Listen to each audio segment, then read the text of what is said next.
Bonjour à toutes et à tous et heureux de vous retrouver, de nous retrouver avec Philippe Leduc et Renaud Degas ce matin pour une nouvelle séance émission de rentrée des contrepoints de la santé ici à la Villa M. Nous allons parler ici et maintenant d'argent avec notre invité, de budget, de financement de la sécurité sociale, car ce PLFSS, ce plan de financement de la sécurité sociale arrive dans une période tout à fait particulière, on le dit souvent, mais enfin quand même, le gouvernement, un nouveau gouvernement, celui de M. Barnier vient d'être nommé avec des interrogations, voire des inquiétudes, voire peut-être même quelques réjouissements de certains ou certaines face à la dérive des dépenses publiques. La sécurité sociale et en particulier l'assurance maladie vont connaître un déficit accru. On parle de 16 milliards hier chez nos excellents confrères des Échos. Alors nous nous poserons avec notre invité la question de savoir quelles sont les marges de manœuvre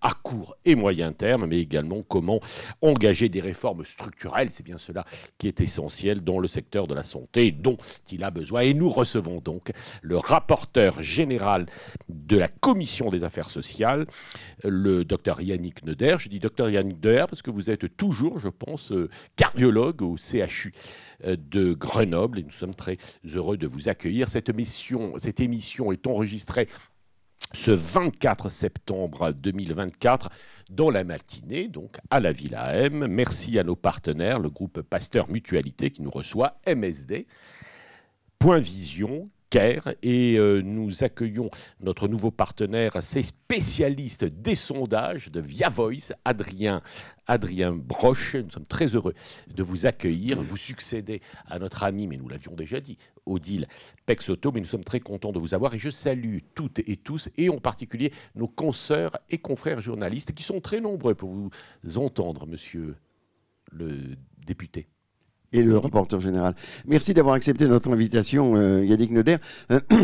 Première question, comment définiriez-vous aujourd'hui la situation? Parce que déjà, la loi de financement pour 2024 prévoyait une dégradation continue des comptes de la Sécu, sans perspective de stabilisation et encore moins de retour à l'équilibre.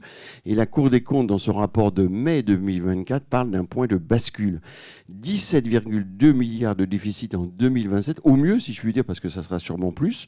La FHF a rappelé récemment l'impérieuse nécessité d'un effort budgétaire significatif, d'abord en rectifiant de 1,9 milliard supplémentaire à l'Ondam 2024, puis en sanctuarisant une hausse de l'Ondam 2025 de l'ordre de 6,3 milliards pour les établissements de santé.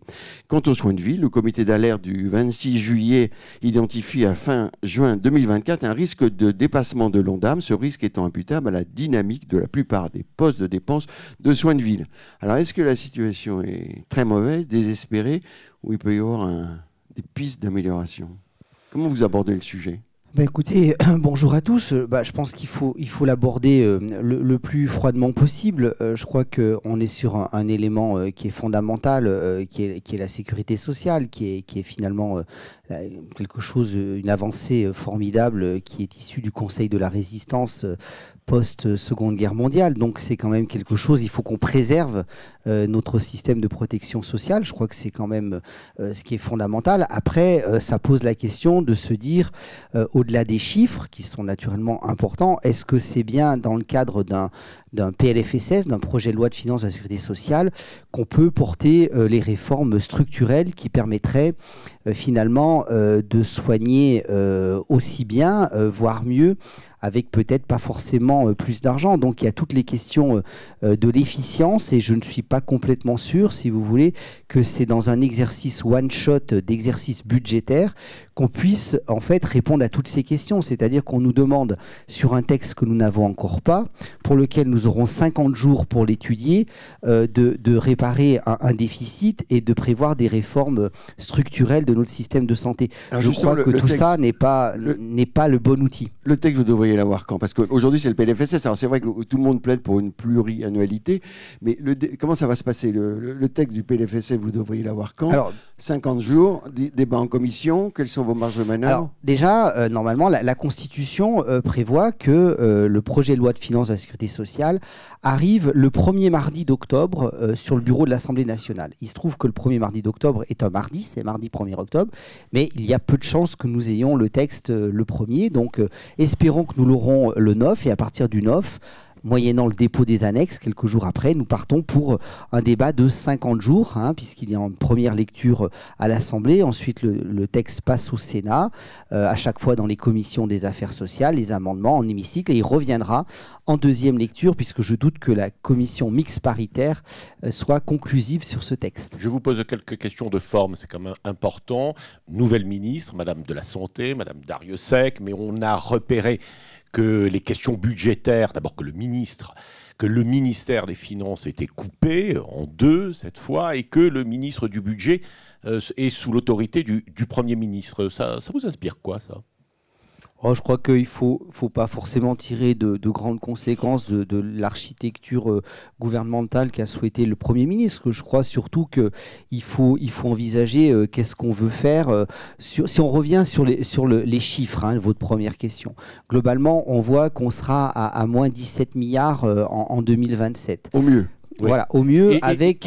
Attendez, excusez-moi. Et 24, à votre avis 24, combien? On devrait être autour de un peu plus de 16 milliards. 16, voilà, 16 milliards. Nos confrères des Échos ont le bon chiffre. Donc, avec globalement une dépense qui est à peu près objectivée sur la dépense maladie, qui est entre 9 et 12 milliards et qui est relativement stable. Je ne veux pas dire que c'est satisfaisant, mais c'est relativement stable. Non, ce qu'on voit surtout, c'est que en fait, c'est la part retraite, la part vieillesse qui, avec le temps, là on a les impacts de la réforme des retraites, mais on voit que très vite il faudra se repositionner et se poser la question sur les retraites, puisque quand on voit que l'évolution dans le temps, c'est surtout sur la partie retraite que les dépenses augmentent. Revenez un petit peu là-dessus sur les retraites. Vous avez l'air de dire que la réforme était utile ou qu'il va falloir, M. Barnier a dit qu'il faudrait probablement la revoir. Alors il y a deux choses, les deux choses sont complémentaires, c'est-à-dire que je ne veux pas rentrer dans des clivages, il y avait les pros et les anti. En tout cas, force est de constater que s'il n'y avait pas cette réforme, le déficit serait encore plus important dans les années qui viennent. Il faut quand même regarder les chiffres du corps et voir comment va être l'évolution. Le corps, COR. Voilà, l'évolution. Oui, mais là, on passe de 0 à moins 10 en 2027 quand même. Aujourd'hui, il y a une aggravation du déficit de la retraite très très important. Donc quand le Premier ministre dit on va améliorer la retraite, ça va coûter cher. Donc on ne voit pas très bien l'équation. Je pense que... Alors, moi, je ne suis pas spécialiste de la retraite, mais la retraite, si vous voulez, ce gouvernement, c'est un gouvernement quand même qui doit faire passer un certain nombre de réformes dont il faut envisager l'acceptabilité. Et je crois qu'un des points de friction, on le voit bien dans l'Assemblée, puisqu'il y aura beaucoup d'amendements possiblement sur les retraites, puisque beaucoup de composantes de l'Assemblée nationale souhaitent l'abrogation des retraites, soit sous forme d'amendements dans le cadre du PLFSS, soit notamment lors de la niche, je m'excuse si c'est trop technique, du Rassemblement national, qui est la semaine où les groupes politiques, à tour de rôle, ont la maîtrise. Ça, c'est fin octobre. Donc, ils ont la maîtrise de l'ordre du jour. Donc, on voit bien qu'on ne pourra pas envisager un équilibre des comptes de la sécurité sociale sans considérer la branche vieillesse, puisque si vous regardez numériquement le poids des différentes branches, eh bien, il y a le poids de la retraite, donc il faut arriver à trouver au mieux cet équilibre-là pour que ça grève le moins possible les comptes, entre guillemets, des autres branches. Et sur les autres branches, il y en a une sur laquelle il faut qu'on se pose, mais je doute que ça soit dans le cadre du PLFSS qu'on puisse faire des réformes structurelles, c'est la branche maladie, qui elle-même est déficitaire, c'est ce que je vous disais, entre 9 et 12 milliards. Qui est stable dans son déficit jusqu'à 2027. Qui est stable, mais qui ne s'arrange quand même pas. Et attention, elle est stable dans les prévisions. Elle est stable dans ses prévisions, mais c'est surtout ce qu'il faut regarder, c'est que, par exemple, exemple, c'est globalement quelle sera la hauteur de l'ONDAM, l'objectif national de dépenses d'assurance maladie. Qu'est-ce que vous espérez? Parce qu'attention, il y a beaucoup de chiffres cachés. Excusez-moi, je poursuis juste là-dessus. C'est-à-dire que par exemple, il y a tout le déficit des hôpitaux publics et des cliniques privées, qui est quand même un sujet. On a près de 2 milliards bientôt de déficit, notamment pour la partie publique de l'hospitalisation en France. La partie privée, on arrive à des chiffres de 40 à 50% des structures qui seraient déficitaires. Une structure déficitaire dans le privé, elle ne pourra pas se maintenir dans le temps. Donc tout ça risque d'aggraver l'offre de soins et surtout ça grève à terme l'investissement de ces structures. Et l'augmentation des consultations pour la médecine libérale. L'augmentation de la consommation de la médecine libérale. Mais aussi prix de la consultation. Alors, il y a un effet volume et un effet prix. Après, je pense qu'il ne faut pas opposer ville et hôpital comme parfois les choses sont faites, parce que je pense que l'hôpital, les structures d'hospitalisation d'une façon générale, ne pourront pas se réorganiser, s'améliorer s'il n'y a pas une médecine de ville forte. On a un peu l'impression, il y a beaucoup de réunions, de congrès, d'universités d'été, on a l'impression que l'on veut un peu, que les dirigeants de ces établissements veulent un peu enterrer l'âge de guerre. Vous n'avez pas l'impression ? En tout cas, je vous ai écouté, vous étiez assez consensuel. Mais pourquoi ? Parce que moi, je suis médecin dans un hôpital public et je suis député d'une circonscription où l'offre d'hospitalisation publique n'existe pas. Elle est essentiellement représentée par le privé. Et si le privé n'existait pas, le public ne serait pas en capacité d'absorber l'offre de soins. Donc arrêtons d'opposer. Surtout à Grenoble. Alors, c'est pas tant. Moi, je ne suis pas député de Grenoble, mais en fait, il y a besoin des deux systèmes. Je pense que voilà, c'est complémentaire. Alors, Yannick Leder, rentrant dans le dur, l'ONDAM, il faut un ONDAM de combien globalement et par secteur? Quelle est votre vision sur l'ONDAM? Et puis après, les pistes d'économie qu'on va passer en vue rapidement. Monsieur docteur, après on fait le mou. Hein. Là, non, mais je suis bien dans le dur aussi. L'ONDAM, ça dépend. C'est-à-dire que, en fait, s'il n'y a aucune réforme structurelle, c'est bien ça le problème. C'est-à-dire qu'il y a eu les revalorisations du Ségur qui sont une bonne chose pour des réformes d'attractivité, pour notamment la structure d'hospitalisation. Qui creuse le déficit à l'hôpital. Disons que quand vous injectez plusieurs milliards dans des revalorisations salariales, il ne faut pas s'étonner de les retrouver l'année d'après. Donc ça, c'est des choix politiques qui ont été faits, qui structurellement vont effectivement peser. Donc maintenant, c'est est-ce qu'on peut notamment améliorer structurellement l'offre de soins et surtout son efficience. Moi, ce que je redoute le plus dans ce PLFSS, je vous le dis très clairement, c'est le coup de rabot, parce qu'avec le coup de rabot, en fait, vous faites rentrer des carrés dans des ronds, vous ne prenez aucune réforme structurelle, et en fait, ce qui passe à la poubelle, c'est l'efficience des soins. Mais je pense qu'on peut faire beaucoup de choses sur l'efficience des soins. Est-ce que dans le PLFSS, vous pouvez débuter des réformes structurelles? Je l'espère. Par exemple, moi, je pense que la prévention reste quelque chose qui est fondamental. Quand je vois toutes les discussions sur les affections de longue durée qui représentent beaucoup de patients avec les maladies chroniques, quasiment 20 millions de patients, à peu près 12-13 en ALD, avec 2/3 des dépenses de l'assurance maladie. Je pense qu'avant d'envisager de faire sortir les patients des affections longue durée, on pourrait surtout s'interroger de ne pas les faire rentrer dans ces affections longue durée. Vous n'êtes pas favorable au projet de Bercy où il distinguait ALD et ALD? Moi, je ne suis pas favorable que les économies se fassent sur le dos de la santé des Français. Je pense qu'il y a d'autres mesures d'efficience à faire, d'autres sources d'économies à faire que sur les arrêts de travail, c'est aussi la santé des Français. Alors non? Ça dépend. Voilà. Alors vous parlez de l'offre de soins, vous parlez des indemnités journalières. Il faut savoir de quoi on parle. Je pense que sur l'offre de soins, la situation est tellement dégradée. Je rappelle quand même que 87% du territoire national est un désert médical, que les patients passent leur journée à essayer de trouver des rendez-vous médicaux, des médecins généralistes, spécialistes et autres, que les délais de consultation et de prise de rendez-vous chez ces professionnels de santé ont plus que doublé récemment. Donc je crois que c'est pas là-dessus qu'on va gagner et faire des économies. Surtout qu'on oublie complètement quelque chose, c'est que le fondamental de tout ça, c'est qu'on a fait de grosses erreurs, tout parti politique confondu, c'est qu'on n'a pas du tout anticipé anticiper l'évolution en fait des métiers. Le rapport au travail a complètement changé. Maintenant, quand un médecin part à la retraite, il en faut 2,3 pour le remplacer. Donc, moi je vois bien avec mes jeunes internes, c'est plus du tout le même fonctionnement. Je jette pas la pierre, mais le rapport au travail a changé. On est aussi 15 millions de plus qu'en 1970 et on forme quasiment le même nombre de médecins. C'est 10 000, gros 10 000. Monsieur l'ancien Premier ministre avait prévu d'en former 16 000. C'est déjà en 2027. Mais moi, j'aime bien les effets d'annonce et les chiffres. Après, est-ce qu'on s'est donné les moyens pour obtenir ces 16 000 ?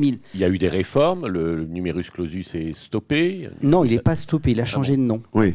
Les doyens disent non. Voilà. Je crois. Les doyens disent on n'a pas les moyens de former. Le numerus clausus n'a pas été stoppé. Vous le savez très bien. Il a changé de nom. Il s'appelle Apertus. Et globalement, on est en mission justement d'évaluation de la loi OTS. On peut former plus. Mais on peut former plus, surtout on peut éviter, il faut surtout reprendre la main sur notre système de formation, éviter d'être beaucoup trop restrictif. Quand vous voyez les chiffres de choix de nos jeunes sur Parcoursup dans les professions de santé, on met un niveau extrêmement sélectif, mais vraiment extrêmement sélectif, qui empêche le redoublement, puisque maintenant, en passe, vous ne pouvez pas redoubler. Donc, il y a le système de l'AS. Ça entraîne une... Oui, mais quand vous avez envie de faire médecine...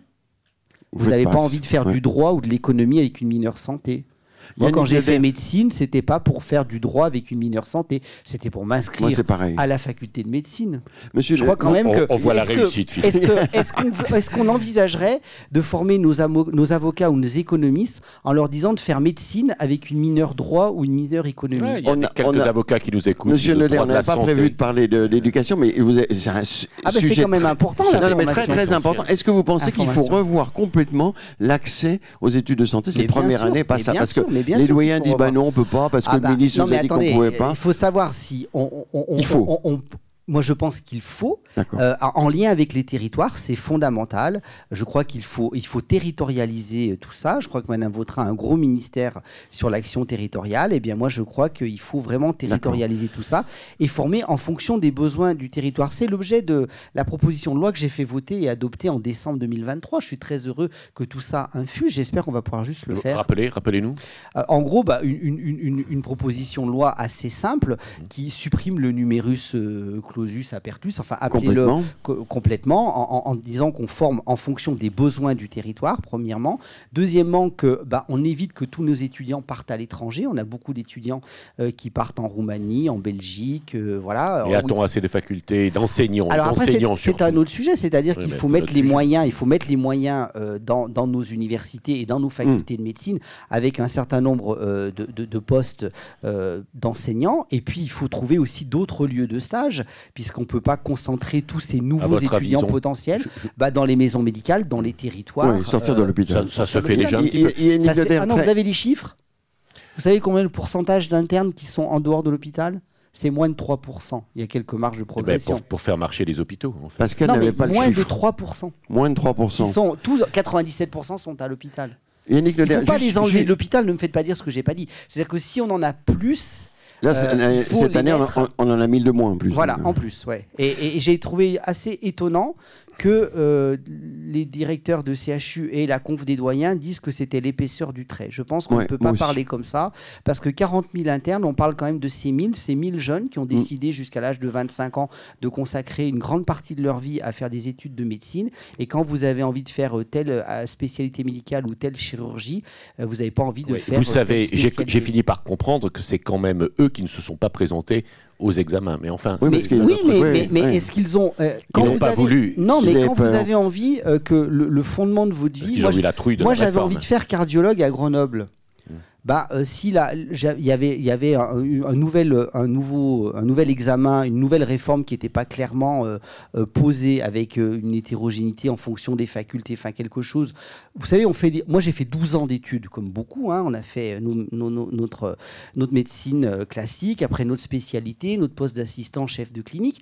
Quand vous êtes à 12 ans de cursus pour faire la spécialité dont vous rêvez, vous n'êtes plus à 6 mois près pour prendre le risque de vous trouver si vous avez envie de faire anesthésiste à Paris, vous n'avez pas envie de faire santé publique à Toulouse. C'est quand même pas les mêmes métiers. Alors Yannick Neuder, pour faire plaisir à Pascal, revenons dans le dur. Moi, j'accuse pas les étudiants qui ont refusé de sauver l'obstacle. J'en veux à tout ce système qui n'a cessé de faire des réformes qui étaient inadaptées. D'ailleurs, c'est toujours tombé sur la même promotion. C'est quand même eux qui se sont tapés Paslas. C'est eux qui, 5 ans plus tard, se tapent la réforme sur les écos. Je pense qu'ils n'ont pas beaucoup de chance. Donc, oui, un certain nombre à souhaiter. Après, c'est des choses qu'on a toujours vécues. Hein. Oui. Alors, Yannick Neuder, sur l'ONDAM, vous pensez qu'il faut un ONDAM de combien? Et puis après, on va passer très rapidement sur les recettes et les dépenses. J'ai pas de boule de cristal. Si on pose, qu'est-ce qu'il faut? Mais il faut du bon sens. Si on fait 0 réforme, si on n'a pas un ONDAM qui suit l'inflation, on aura un ONDAM qui est insincère. Et on a bien vu que l'année dernière, il avait fallu déjà faire un PLFSS rectificatif, puisque de toute façon, les structures étaient déficitaires.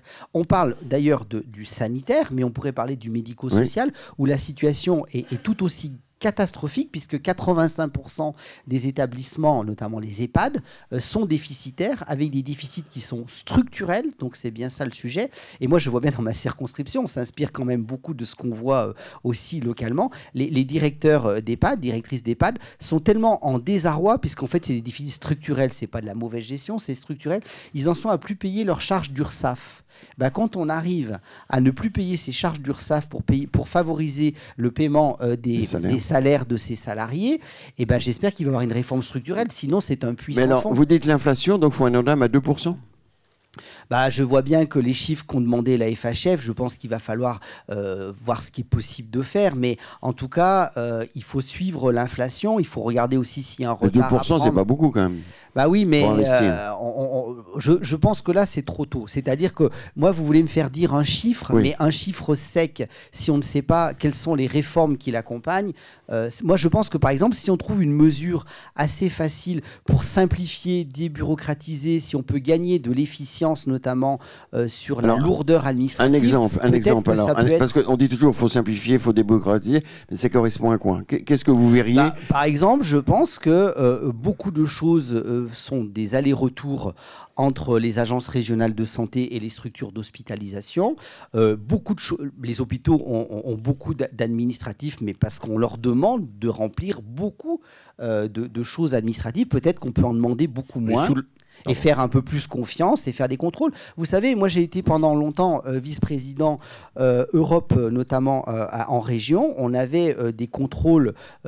On était autorité de gestion, on avait des contrôles par l'Europe, on se mettait d'accord sur un certain nombre de contrôles, sur un certain nombre de marges de manœuvre, et on arrêtait systématiquement d'envoyer les documents. On faisait de temps en temps des tests pour savoir si les choses étaient bien faites, mais voilà, dans des structures qui n'ont pas de difficultés, est-ce qu'il faut vraiment alourdir tout ça? Dès le PLFSS, ça c'est possible, des mesures de simplification. Mais je crois que dans le PLFSS ou par décret, je crois qu'il y a des choses qui peuvent se faire.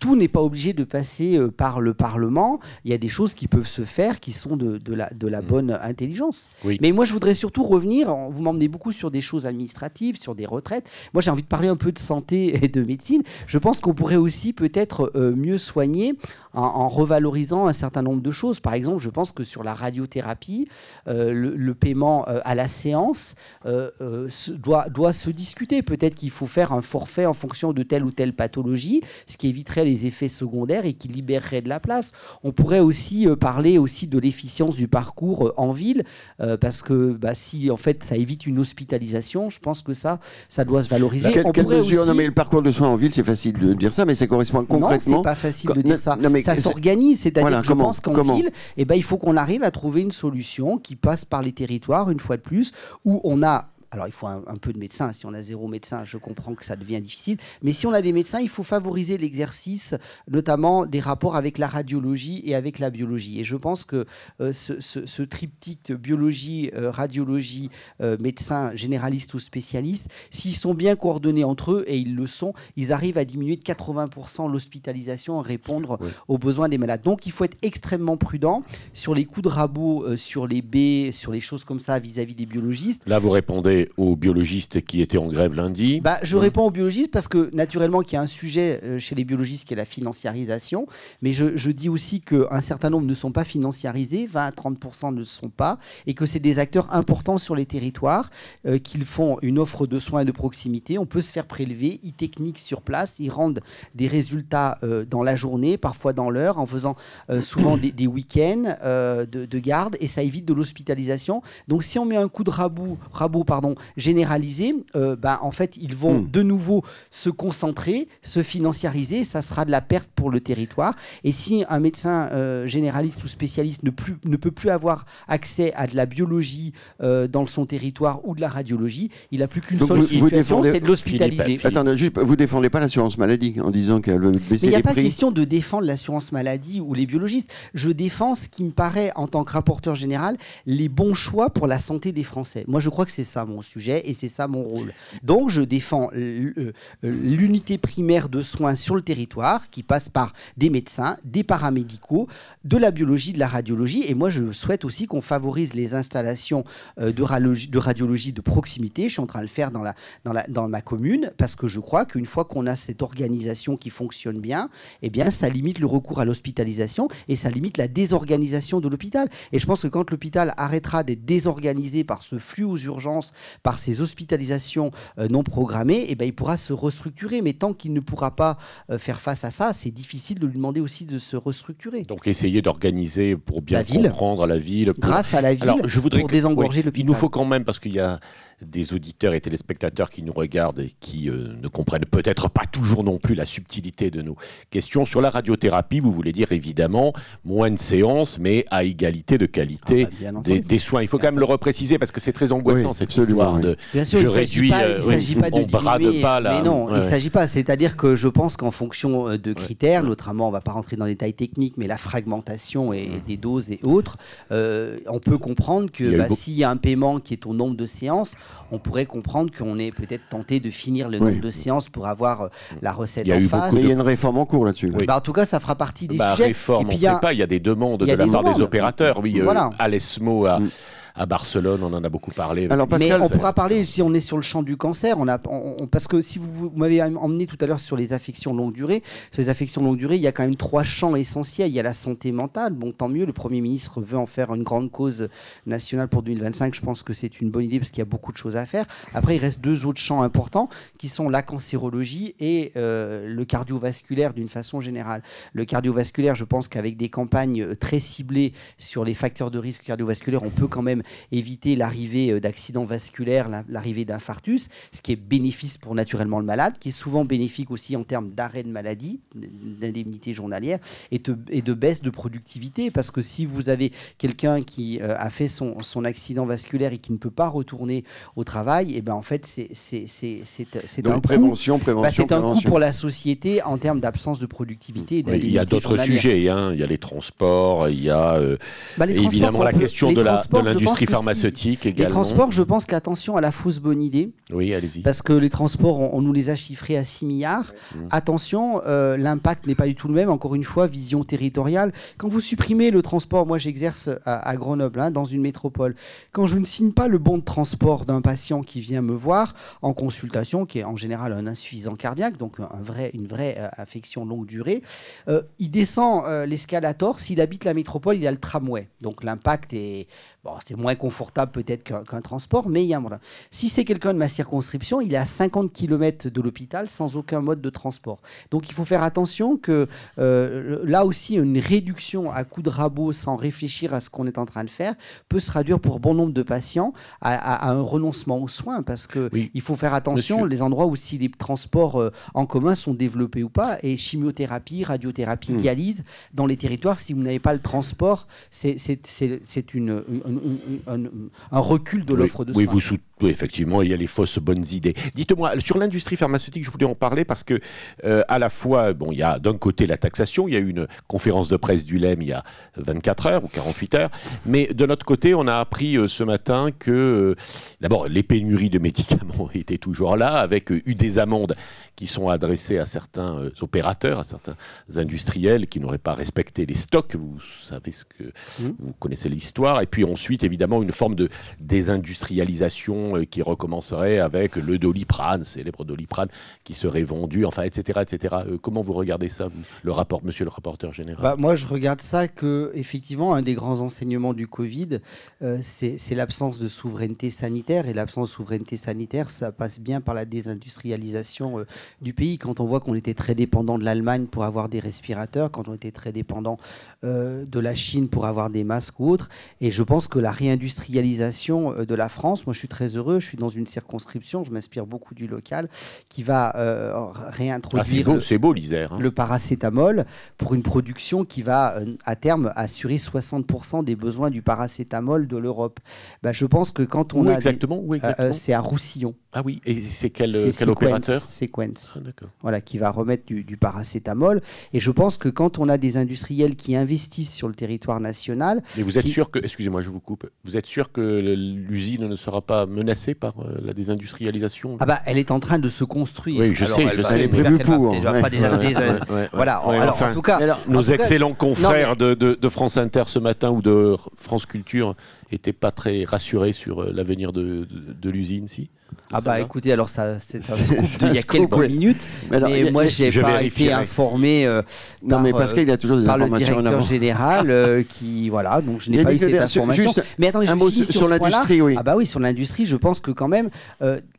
les industriels, on doit être un terreau pour favoriser leur installation. La recherche et le développement se fait souvent en France, mais ensuite l'industrialisation ne se fait pas forcément en France du fait de la réglementation un peu lourde, du fait du coût du travail. Donc on doit favoriser ça. Et ensuite, quand ces molécules, ces médicaments sont produits sur le sol national ou voire européen, je trouve que c'est pas tout à fait logique qu'ils soient soumis à la même clause de sauvegarde du médicament que des médicaments qui sont importés d'Asie ou des États-Unis. C'est la question que je voulais vous poser. La clause de sauvegarde qui n'a cessé d'augmenter, qui représente un montant assez important. Les industriels voient qu'elle s'arrête de monter et qu'elle baisse. Et l'industrie propose aussi des mesures d'économie d'1,1 milliard. Vous y croyez, ces économies? Moi, je crois qu'il faut regarder. On ne peut pas, là aussi, le coup de rabot sur tout le monde, une clause de sauvegarde, quelle que soit l'origine du médicament, son lieu de production, d'où vient le produit actif. Je pense qu'on doit travailler ça plus finement et on doit favoriser tout ce qui est produit en France, voire en Europe. Et les nouvelles réglementations de l'Agence européenne du médicament vont amener à une vision plus globale. On doit s'inquiéter également, monsieur le député, du départ d'un des grands génériqueurs français, Biogarant. Je me suis beaucoup opposé, si vous avez suivi mon actualité, je me suis beaucoup opposé à la vente de Biogarant. C'est stoppé pour l'instant. C'est stoppé et je m'en réjouis. Pourquoi? Parce qu'on perdait 30 à 40% des génériques en France. Et pour revenir sur cette question de pénurie, moi, on m'enlèvera quand même pas de l'idée que, en fait, il y a de payer le juste prix du médicament. Quand un flacon d'amoxicilline est autour de 2 € et qu'il faut payer la molécule active, plus le contenant, plus le flacon, plus le bouchon, je pense que c'est pas la France qui paye pas très bien ces médicaments, qui est servi en premier. Le retourne, Pascal. Vous voulez vous poser une question sur l'AME. Oui, mais juste avant, vous êtes aussi un leader politique. Et alors, à votre avis, il faut plutôt des hausses d'impôts, des hausses de cotisations sociales? Que va nous donner le débat politique? On a l'impression que M. Barnier ne serait pas tout à fait contre augmenter les impôts. Et vous? Mais ça dépend des impôts pour qui, comment. Il faut faire attention. Pour les riches, déjà. Déjà, au macro, on est déjà... Les riches, ça commence où? Déjà au macro, on est déjà un pays qui est fortement taxé, donc je me méfie un petit peu. Il faut quand même pas au Macron. C'est vous qui dites tout ça, c'est pas moi. Je dis juste qu'il faut faire attention. Puisque vous voulez qu'on parle plus de politique générale, on peut en parler. Si on résume très, très simplement les résultats des élections européennes et des élections législatives, que voulaient les Français? Les Français, ils voulaient plus de sécurité, moins d'immigration, plus de pouvoir d'achat et des services au public, dont la santé au plus proche. Donc, moi, cette question... Et peut-être un peu de justice sociale. La gauche n'avait pas été mal placée. Non, c'est pour ça qu'on va voir exactement sur quoi fait porter l'effort des propositions. Pour l'instant, tout ça, c'est des déclarations dans la presse. Voyons factuellement sur quoi porte l'effort. Effectivement, s'il y a un petit peu moins s'il y a un peu plus de taxation sur des grands groupes financiers, c'est pas, ça part participe à la justice sociale. Oui, ça ne vous gênera pas. pas. Dites-moi justement, justice sociale, Philippe a AME, raison. L'AME, encore deux questions rapides, ça oui. c'est une réforme qui a beaucoup touché en fait tous celles et ceux qui s'intéressent aux questions de santé et de justice sociale. Votre point de vue. Votre point de vue, l'AME. Vous la sauvez, l'AME? Alors, Monsieur Barnier était moyennement Oui, clair. il a un peu l'autre jour botté en sur France. touche. Je suis désolé, mais chez nos excellents confrères de France 2, Dimanche soir sur France 2, il n'a pas on répondu. l'a pas trouvé très clair. alors, je pense que budgétairement, par rapport nous sommes dans une période budgétaire. Donc, budgétairement, 1,2, 1,4 milliard par rapport au volume global. Là, pour le coup, on est vraiment dans l'épaisseur du trait budgétairement. Par contre, c'est à forte valeur politique, médiatique et tout ça. Je crois que dans l'AME... C'est un sujet super sérieux quand même, Oui. l'AME. Hein. Oui, et polémique, et politique, voilà. oui. Mais très politique et pas tant budgétaire, parce que c'est pas... Donc on sent que vous ne voulez pas y toucher. Non, c'est pas ça. Je dis juste qu'il faut déjà qu'on regarde C'est un milliard, qu'est-ce qu'on met. Voilà, c'est un peu plus d'un milliard, 1,2, voilà, ça dépend comment on compte. Moi, je pense que déjà, il faut regarder l'assiette. C'est-à-dire que toute personne qui vit en France, il faut regarder déjà son pays d'origine, parce que parfois, on a aussi de l'innovation thérapeutique en France et on a des patients d'autres pays qui viennent pour se faire soigner. Donc l'AME, vous dites, il faut regarder avant de toucher. Mais comme tout, en général. Enfin, Oui, oui, mais enfin, il y a déjà eu un rapport. Il y a déjà eu un rapport. En général, on regarde et on touche après. C'est-à-dire que j'entends bien la volonté qu'il ne faut pas que ça soit un effet d'appel d'air, mais après, ne nous trompons pas, quand vous allez recevoir des patients qui sont insuffisants rénal, des patients à qui on va mettre un petit stent dans une coronaire ou à qui on va introduire de l'insuline parce qu'ils ont fait un coma diabétique, c'est des thérapeutiques qu'on ne pourra pas enlever parce que globalement, si vous dialysez plus quelqu'un qui est insuffisant rénal, donc vous conditionnez son pronostic.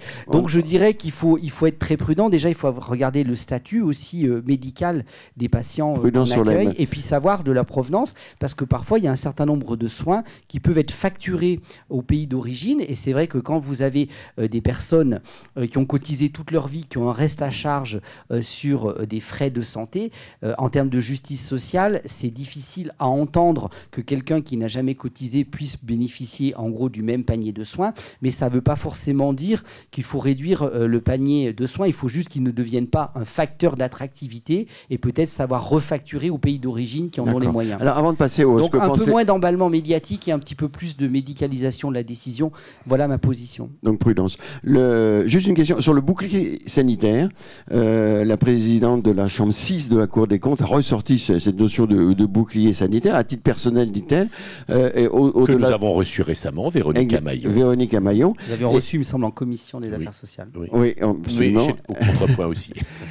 Et Véronique Amaillon qui a sorti tout récemment que, en fin de compte, vu qu'il y a une dérive, un point de bascule, enfin on ne voit pas comment inverser la tendance, il faudrait créer un bouclier sanitaire en deçà, donc peut-être un certain montant déterminé, relié proportionnel au revenu, en deçà duquel on paierait chacun ses frais de santé.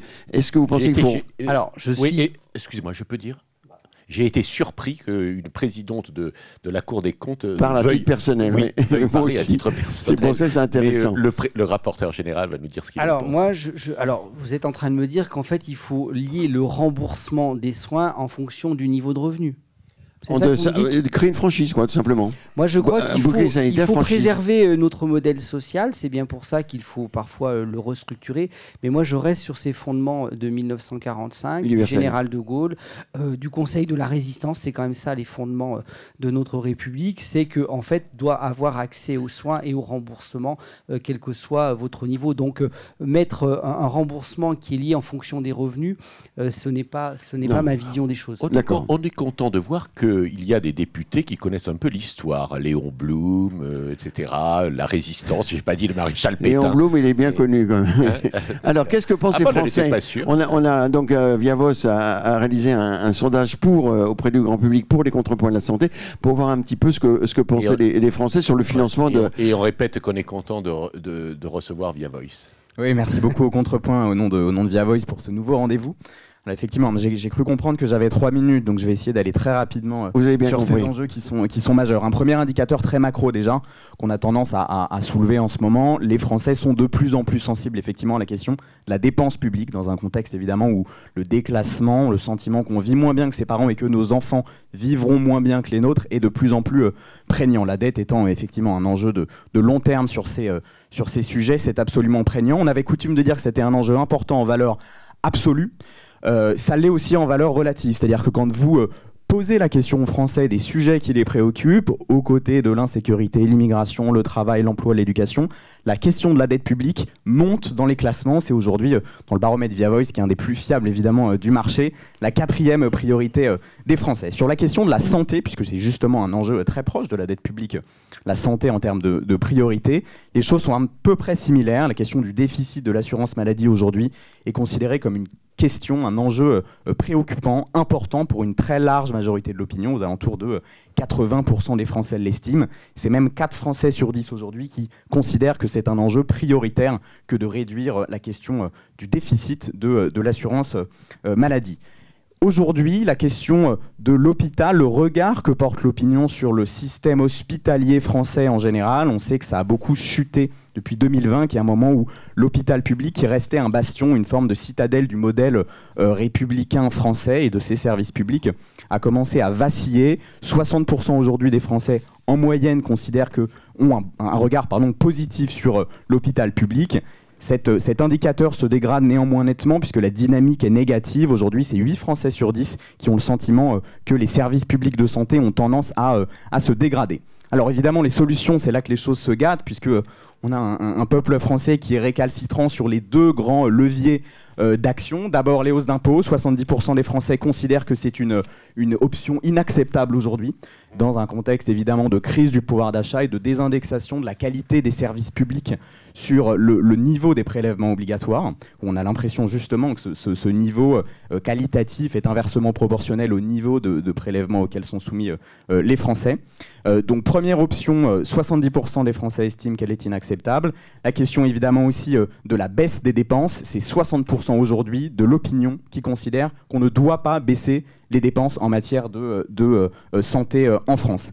Alors aujourd'hui évidemment, le point central, il est sur cette articulation entre la qualité et la quantité. Quand vous demandez aux Français aujourd'hui quelle est la source principale des maux que connaît le système de santé français, vous avez une majorité de Français, environ 60%, qui estiment que c'est un problème non pas de quantité d'investissement, mais de qualité. C'est la raison d'ailleurs pour laquelle l'amélioration de la pertinence des soins est la solution la plus réclamée aujourd'hui par les Français pour améliorer cela. Donc sur cette question précisément, et je conclus là-dessus, on a une opinion qui est divisée en 2 dans des proportions inégales.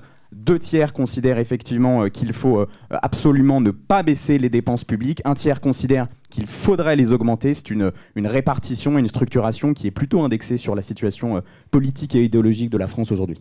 Bravo, c'est très bien présenté. Bravo Adrien. Dites-moi quand même, il y a une petite différence quand on est de gauche et de droite.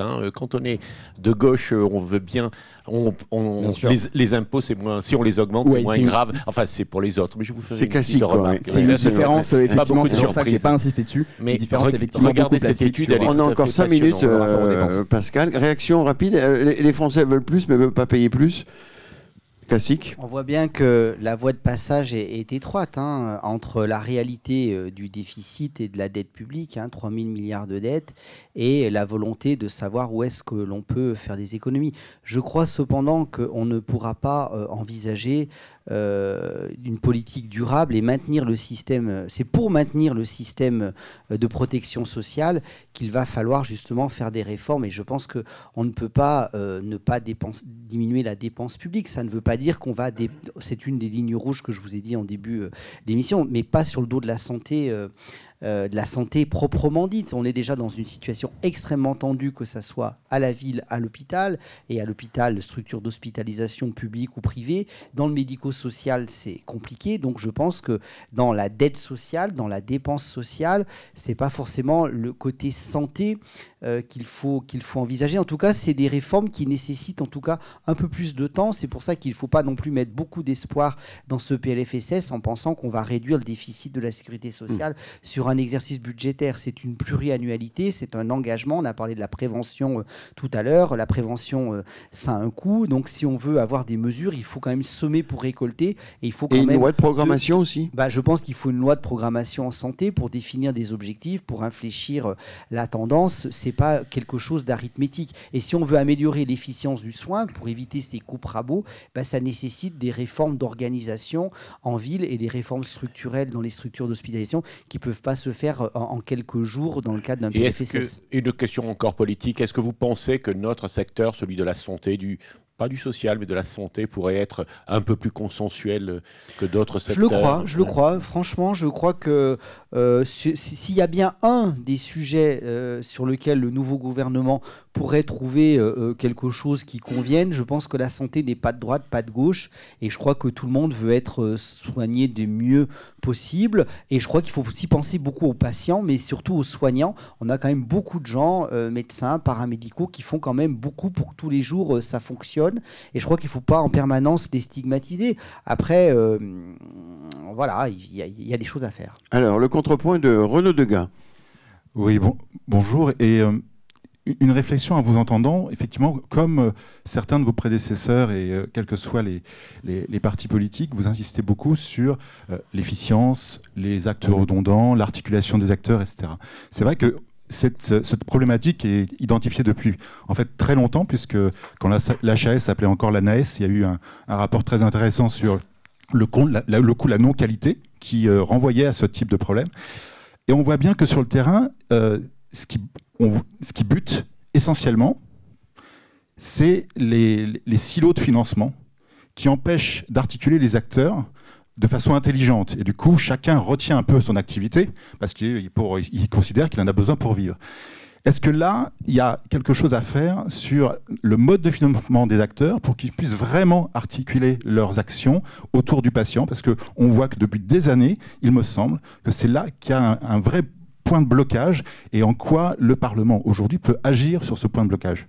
Alors, vous évoquiez deux sujets, qui est l'infongibilité des enveloppes, qui est le premier point, qui est surtout criant entre le secteur sanitaire et le secteur médico-social. Par exemple, un patient qui reste à l'hôpital parce que malheureusement les structures médico-sociales en ville ne permettent pas qu'il sorte, ne permettent pas d'avoir l'accompagnant au domicile, les soins médicaux, paramédicaux en ville, ça fait cher l'organisation, puisque c'est imputé en termes de durée de séjour à l'hôpital, et alors que ça se être des mesures du médico-social. Il y a le premier point. Et puis après, vous avez évoqué un autre sujet sur l'efficience des soins et surtout la non-qualité. Moi, je crois qu'il faut le voir maintenant aussi autrement par le biais de l'innovation. Je crois que l'innovation en santé, notamment, peut permettre aussi beaucoup d'améliorer les choses, notamment en cancer, avec le séquençage génétique des tumeurs et autres. On sait très bien quelles tumeurs seront chimiosensibles, radiosensibles. Donc, entre faire cette activité qui peut générer de la T2A quand vous faites une prise en charge de radiothérapie, de chimiothérapie, mais s'il n'y a pas eu de séquençage génétique et que finalement le patient n'est pas sensible à ces thérapeutiques, vous êtes bon, entre guillemets, en termes de T2A, d'organisation, mais pour le patient, vous n'êtes pas bon. Donc je pense que ces marges d'efficience, on peut les obtenir grâce à l'innovation, grâce à l'intelligence artificielle, grâce à beaucoup de choses. Ça ne veut pas dire qu'on va remplacer les soignants par de l'intelligence artificielle, mais je pense que pour notamment gérer des cohortes, notamment pour la cancérologie, pour les grosses pathologies cardiovasculaires, en maîtrisant les facteurs de risque cardiovasculaire, en maîtrisant les signes de qualité de vie qui peuvent induire un échappement à un traitement ou une rechute, les centres de cancérologie, notamment les centres de lutte contre le cancer, ont développé des applications là-dessus. Je pense qu'on peut beaucoup améliorer l'efficience grâce à l'innovation, et c'est l'innovation qui va nous faire gagner, entre guillemets, de l'efficience économique, qui va permettre aussi d'améliorer les soins. Et alors, pour améliorer l'efficience, il y a aussi la coordination des soins, ce que disait Renaud. Est-ce qu'il faut revoir dans certaines circonstances le paiement à l'acte qui serait inflationniste et qui maintiendrait cette logique de silo en libéral. Vous êtes allé à la CSMF, je crois, aux 30 ans. Disons que moi j'entends qu'on peut tout revoir, mais alors à ce moment-là, on met quel mode de fonctionnement? Est-ce que ça veut dire qu'on considère qu'un certain nombre de nos nouveaux collègues ne sont plus finalement non plus sensibles à ce sujet-là? Et est-ce que vous posez la question clairement du salariat qui peut aussi se Non, le paiement forfaitaire, oui, alors, mais il y a différentes choses. On peut aussi... moi, ce que je vois surtout, c'est qu'il y a beaucoup de paperasserie qui est faite. Quand moi, mes collègues qui sont en libéral me disaient, il y a 20 ans, 25 ans, quand on s'est installé, on faisait 30 minutes de papier par jour. On prenait nos feuilles jaunes, on avait pour 30 minutes. Mais non, on met 2h30. Donc, je pense qu'il y a quand même... Ça, c'est une perte d'attractivité pour les nouvelles générations. Ils n'ont pas fait médecine pour faire 2h30 de paperasse le soir. Et c'est pour ça qu'il y a beaucoup de sujets sur le salariat. Je crois que c'est quelque chose sur lequel il faut regarder. Après, c'est le paiement forfaitaire à l'équipe, les expérimentations article 51. Moi, je suis plutôt sur des expérimentations d'efficience de parcours entre les soignants, les paramédicaux et les structures de biologie, de radiologie qui permettent de porter des diagnostics et qui évitent l'hospitalisation. On va conclure. Alors, il y a eu une jolie conférence, puisque Philippe en fait référence à Saint-Malo à la CSMF. J'y étais avec plusieurs de nos confrères et consoeurs, notamment un groupe, et en particulier Jean de Kervas-Zoué, qui nous a fait un cours sur les intérêts, mais aussi les difficultés de transformer les modes de financement, la capitation, etc. Rien n'est simple. Et c'est pas nouveau. Après, il le dit depuis 20 ou 30 ans, donc c'est pas nouveau. Dernier point sur l'organisation en ville, je pense qu'il faut faire surtout confiance aux acteurs de santé, médicaux, paramédicaux. Je n'ai rien contre les CPTS, mais avoir voulu les obliger comme exercice, comme mode d'exercice, je pense que c'est pas ça non plus l'exercice libéral et qu'il faut respecter la volonté des gens et que vous ne pouvez pas obliger à mettre des gens dans une structure. Oui, mais alors là, Yannick Noder, vous ouvrez une boîte de Pandore parce que c'est pour ça que vous n'avez pas parlé. Vous avez raison, les CPTS, parce que tout le monde, alors il y a une totémisation des CPTS, on dit c'est le truc qui est génial. Il y en a. Alors, est-ce que c'est un bon élément? Comment les renforcer? Alors, si vous obligez pas à faire partie de ça a été annulé, c'était la PPL Valtou. Comment stimuler les CPTS? Est-ce que c'est pas le bon niveau d'organisation, premier niveau d'organisation au niveau territorial avec les autres, comme vous dites, les biologistes, les radiologistes? Sur les CPTS, c'est une bonne chose ou pas? Arrêtons de. Mais si les acteurs sont contents de travailler ensemble, qui formalisent cet acteur dans le cadre d'une CPTS et que cette CPTS leur amène des moyens supplémentaires pour s'améliorer, oui, mais la CPTS ne doit pas être le chiffon rouge et une obligation à travailler ensemble. On va conclure parce que vous allez être reçu par M. Barnier dans quelques instants. Voilà, on a encore une minute. Sur la CPTS, mais si c'est pas incitatif, c'est un peu antinomique. CPTS obligation et exercice libéral. Est-ce qu'il y a une voie de passage? Il faudra évaluer l'impact médico-économique des CPTS parce qu'elles ont également un coût de fonctionnement et je pense qu'il faut bien mettre tout ça dans la balance. Donc ça se regarde. Vous êtes candidat à la présidence de la commission des affaires sociales puisque le ministre Paul Christophe va partir. Alors je suis rapporteur général de cette commission. C'est mieux que d'être. C'est mieux. Vaut mieux être président ou rapporteur? Je pense que ça dépend des profils des gens. Je pense que ça me correspond mieux d'être rapporteur puisque vous êtes plutôt dans le fond des sujets qu'une présidence qui survole. Non, qui survole pas, mais qui a un autre rôle, qui a un rôle de coordination, de prise de parole entre les différents groupes politiques. Moi, je préfère, en tant que médecin, travailler vraiment sur les réformes sur le fond. Oui. Donc ça me correspond bien. Je suis un rapporteur général heureux. Bon, vous avez l'air de connaître vos dossiers, monsieur. Oui, c'est une bonne nouvelle. Merci beaucoup. Merci. On a tenu le timing parce que vous allez rencontrer avec d'autres le Premier ministre juste après cet entretien. Merci beaucoup. On remercie les équipes, Françoise Millet, Nathalie Rattel, Emmanuel Tay. On remercie donc Groupe Assure Mutualité qui nous reçoit, MSD.Vision, Care et via Voice. Merci beaucoup. Et le mois prochain, en octobre, nous recevrons qui donc? Thomas Fatoum.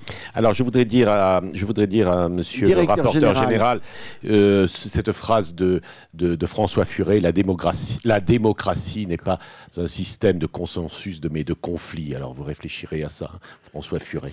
Et puis, alors, je voulais vous dire aussi autre chose, c'est que notre excellent confrère Dominique Seux des Échos, vous avez vu, j'ai travaillé un peu, dit sur les impôts, c'est toujours les autres qui doivent payer, mais on est souvent l'autre de quelqu'un. Je vous laisse réfléchir à ça, Philippe. L'enfer, c'est l'autre. Merci beaucoup. Alors, le 10 octobre, Thomas Fatoum.